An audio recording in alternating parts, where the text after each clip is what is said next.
So I recently had a conversation with a client that is purchasing a property for their son who is going to college at UCLA. And the way that they look at this market, they are Canadian, and any market for any property that they've ever purchased is by certain metrics. They want to be able to figure out how they can compare one property being good versus the next.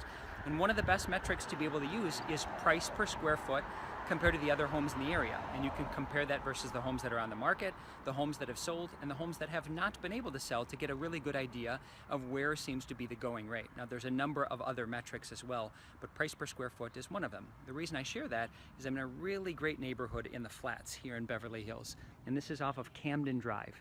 Now this particular area has much bigger lots than is standard, and the homes are very stately. They've got great front yards, they've got really good curb appeal. Now this particular property here at 607 Camden Drive, you can see is really luxurious.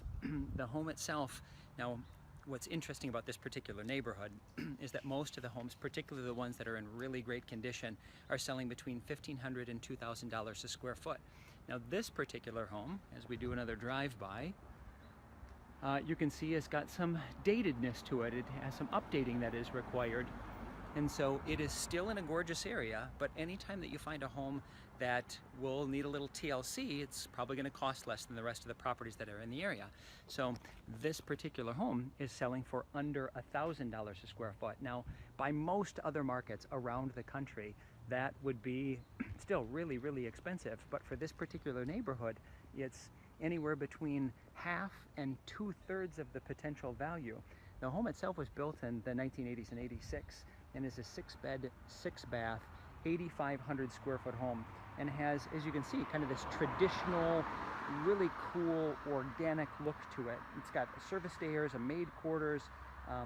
It was designed by a renowned architect by the name of Ronald Firestone. So it's got some really great bones, which is what you look for anytime that you rehab. And I probably have shared this before, but I love real estate investing. I love taking a property, fixing it, and renovating it.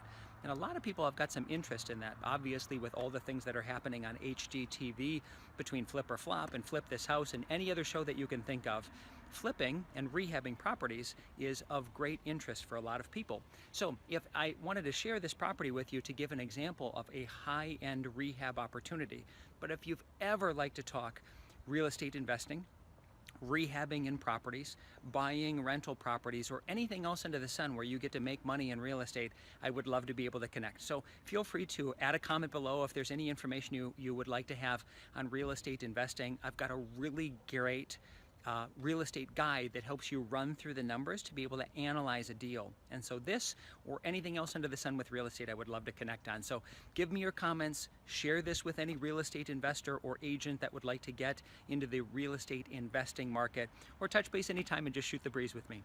As always, thanks so much for connecting, and hope to talk with you again soon.